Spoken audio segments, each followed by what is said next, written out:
สบายดีทุกคนมื้อนี้เฮาก็ได้มาร่วมงานบุญกุศลก็ตั้งกองบุญจัดด้วยนางแสงให้แม่ของเรากับญาติพี่น้องผู้ที่ลงลับไปแล้วอันนี้แม่นางแสงผู้เป็นเจ้าภาพกองบุญตอนนี้พวกเฮาก็อยู่วัด Blue Mound Forward Texas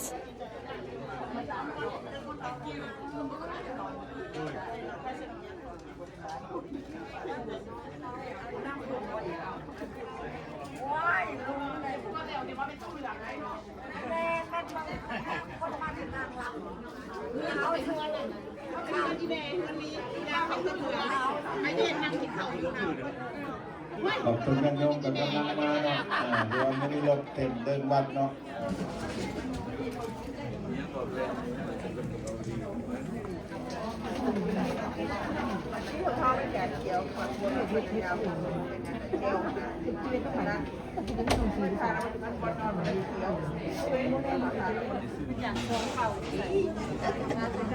มันต้องบาดสั่นดูมากของแสงเป็นคนไทยแม่สิ่งที่ต้องคนไทย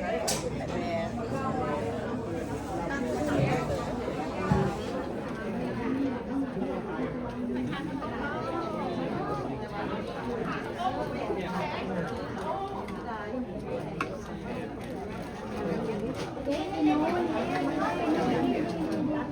ที่พิจิตรธาตุดำไซเลยมาเห็ด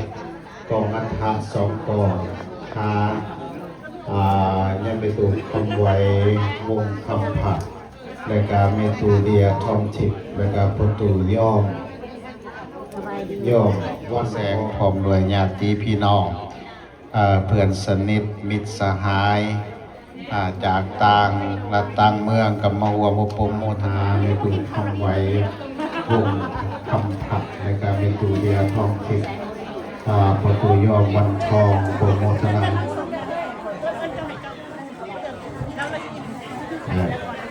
ไม่แหลกแก้วแกงชัชาดียัสลีวะของไหนวะของโมเพิ่นเบลเอ็นดาวเวียง$40และการพออักษรพุทธลาสัตว์เพิ่นโมทนา$40โปรโมทนะ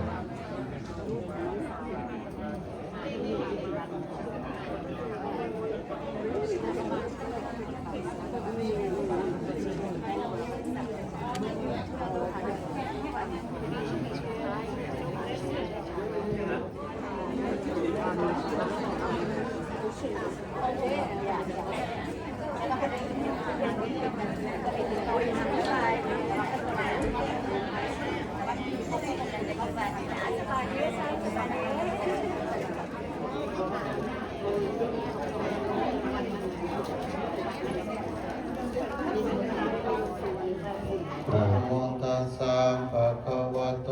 อะระหะโยอะนุตตรังปุญญาเกตัง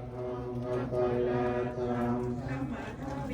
ขันติมะยังกตังปุญญังสามินาอนุโมทินาภังสามินากตังปุญญังไมหังทัสสะกังสาธุสาธุสาธุอนุโมทนาสาธุมะยังพันเตวิสุงวิสุงรัตนาทายะติสรเนนะสหปัญจศีลานิจามะทาติยัมปีมะยังพันเตวิสุงรัตนาทายะติสรเนนะสหปัญจศีลานิจามะเตภวตุสัพพมังคลังรักขันตุสัพพเทวตา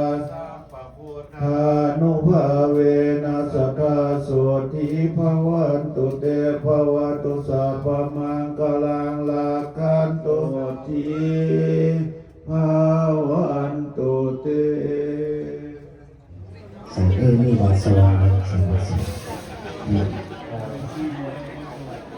แสดงว่ามีแต่สวรรค์ก็อยู่นี่ฝากเซบ่มีวันนี้ผู้มีนรก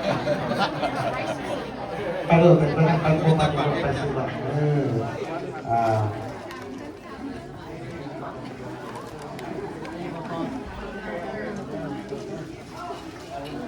เกี่ยมกระตาวันนี้ไรเลยกระตาขั้นเป็นนายกของผม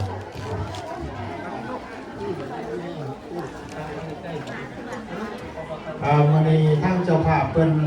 สีวานคนหาเกี่ยวเป็นเสียวเงินอยู่ใบก่อนใส่วานเกี่ยวมาเรื่องลำกีมันนี่มาเยอะมามีแต่อายุวันนาสุภาพลาอันมีรอนด้วยมันเยื่อเป็นว่าเจ็บแปลงกับเศร้าเจ็บขากับหายเป็นวัดเป็นไข่หายก็ให้ทรงให้เศร้าเด้อผู้ไรคงขอบกายคงดำที่เก่าการที่ได้ครบสุขความเจริญพวงโมทนามากกว่า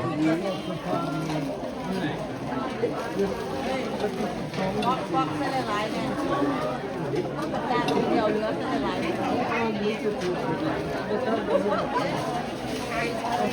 ใช่บอก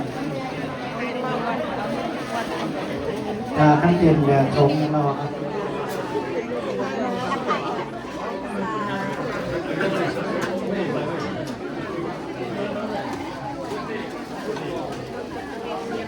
มันนั่งหลายสปีด2มันสปีด5เลยนะ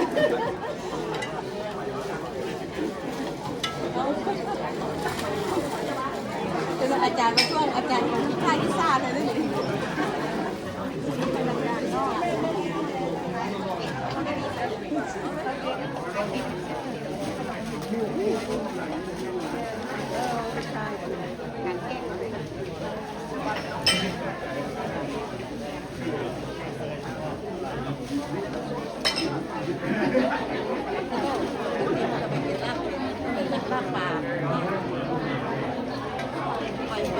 เขาใจเนี่ยประตูเริ่มมั่นใจขนมใจเขาไม่ถามวันนี้คือว่าเนี่ยยางกระเมาอีงามกันที่ว่าอุดมสมบูรณ์หมดเลยคนเราเห็นถึง4 โมงเช้ามื้อคืนนี้ต่างโมตั้งใจเห็นมาถวายอาจารย์รายการมาเสริมญาติพี่น้องมารวมในบุญร่วมกัน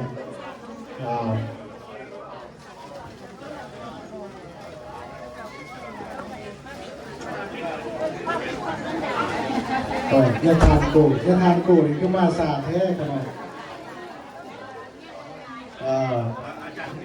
ผมยาทานกูเป็นกูเป็นได้ยินร้านพญาโฮมยมร้านพญายมแต่การเป็นญาติตายมพิบาลคือว่าครบสุดคนนะครับคือว่าไม่ทานกูเนี่ยอาจารย์ว่าแนะนำดิโอ้ยตรงขนมนอนตอนนี้คนก็ทำเป็นที่ใจทีมงานประตูโกศลคือเราฝ่ายใจขนมเกิดคนมีทีมคน2-3 คนเธอนาเสื้อมีเรื่องถูเรื่องเธอนา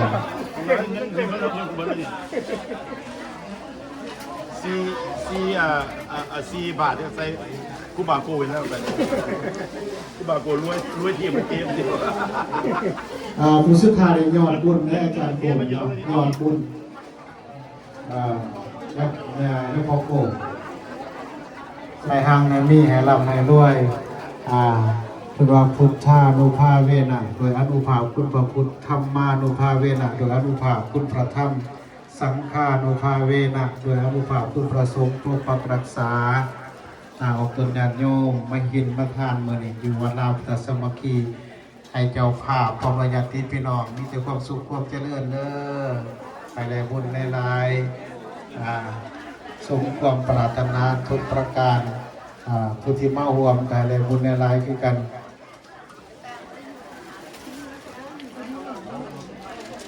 เอาใส่ละลายโดดจะทานโกยอดบุญสุดท้าย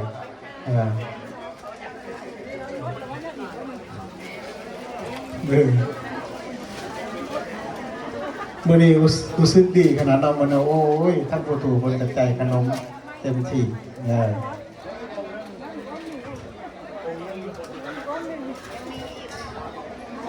เมื่อนี้เงิน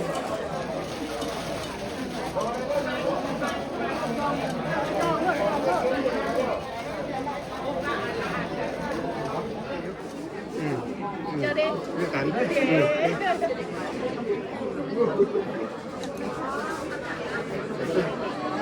ก็ต้อง มันติ่งแบบนี้ไหมติ่งนะเขามานี่เนี่ยบ้านนี้ก็จะติ่งนี่เขารวยน้ำกันเดินนี่เลยเนี่ยเขาหาซิผมก็มีแบบเนี่ยผ่านแล้วไปได้คนผ่านแล้วจะได้ว่า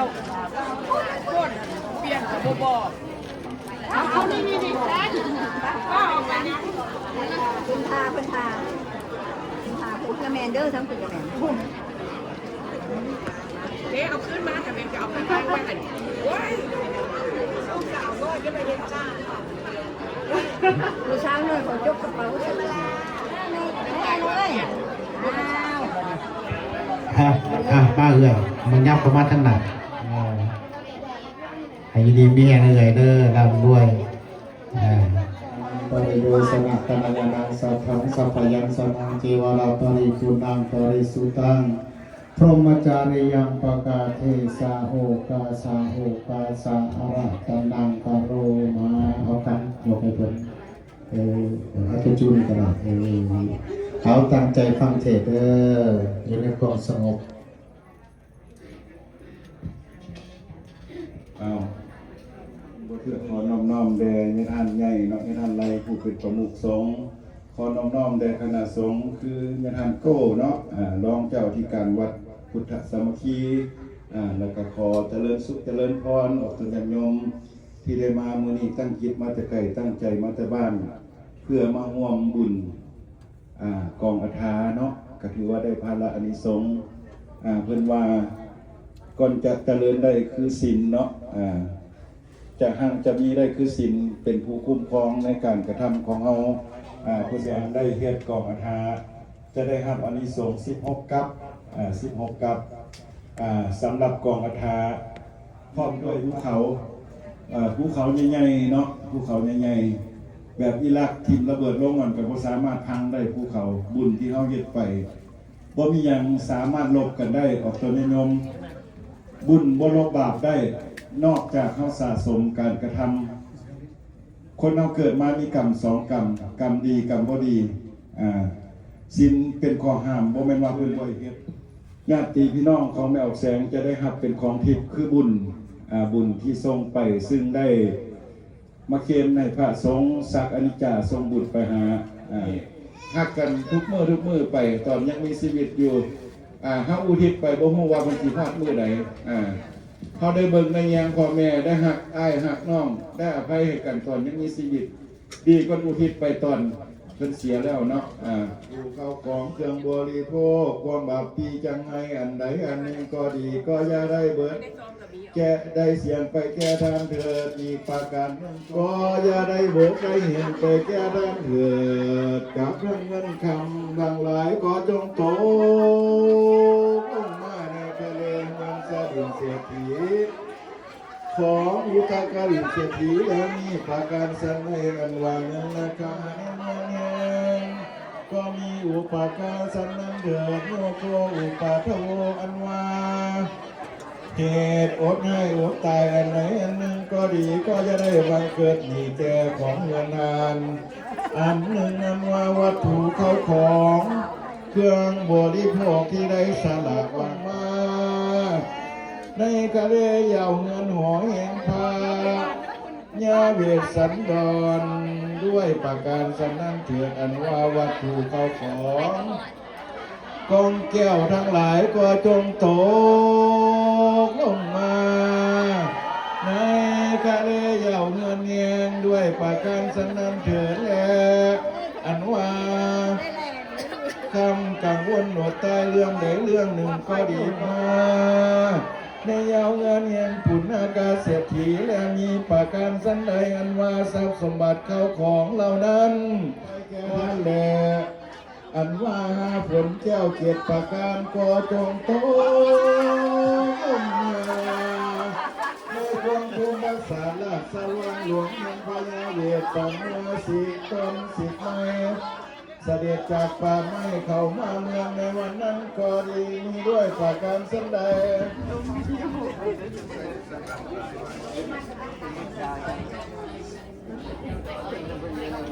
ก่อนเดินกับตั้งมากุศลหา ย่ามไปตู่คำไหววงคำผ่านย่ามไปตู่เดียท่องทิพย์ย่ามประตูย่อมวันทองและกาพอตูทองวงวิไลแม่ตูเข่าวงวิไลแม่ออกจันทร์ผู้ลงวิไลและกาประตูคนกวางจันทร์แม่ตู้ยอดกวางจันทร์และกาพอออกเกิดท่องวันและกาแม่ออกคำทองใส่มนตรีเมื่อนี้จะให้มีแต่ความสุขความเจริญให้ประทับต่อสายตาโดยสปอร์ตขอบคุณไม่ออกแสงและการญาติพี่น้องตรงในรังความมาปรารถนาทุกทานุภาเวนะอนุภาสุภาพุทธธรรมานุภาเวนะอนุภาคุณพระธรรมสังฆานุภาเวนะอนุภาคุณพระสงฆ์ปกปักรักษาให้เจ้าภาพญาติพี่น้องที่มากินประทานนี้ทุกท่านจะอายุวันหน้าสุขภาระทางนี้นำด้วยเนื้อสุขุสุขคนเด้อสา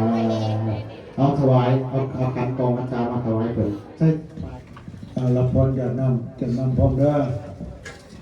ยะถาวาลิวะปุราปาริปุเรนติสัพพะนาเสดานังเยสันตาเยหินาคัมมายาวานิวานาตุมามานาตันโตสัพพะทาเยวายาสัสสะตุภะเวภะเวหุสุกิตังสติปัญญาสัลเลโกวิริยามินามาลาลาปันตุโนกัสสังกตุจาริเยสุเมพุทธาทิปาวาโลนาโตธัมโมนาคินังมโนกัมมังปะเนติเตปะตากินาปะดากินานิกาตวาลาลาพันตาเตปะดากิเน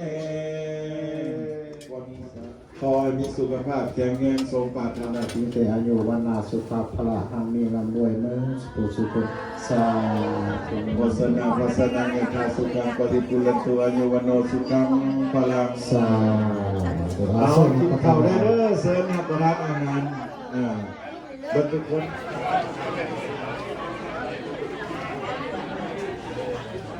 เอาอีกจะหน่อย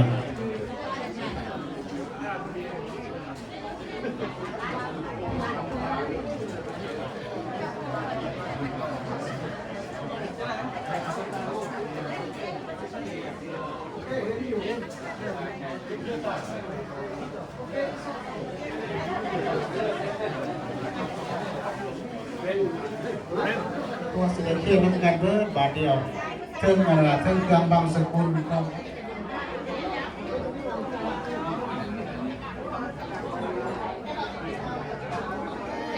น้ำกับปุ้นเด้อติ๊กใส่ข้างในมันสะท้อนตามมา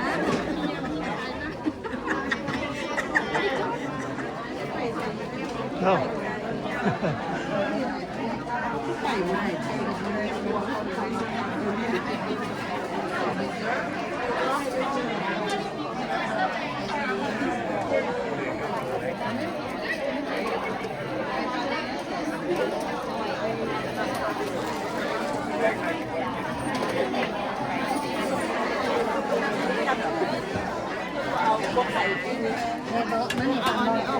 เอาลง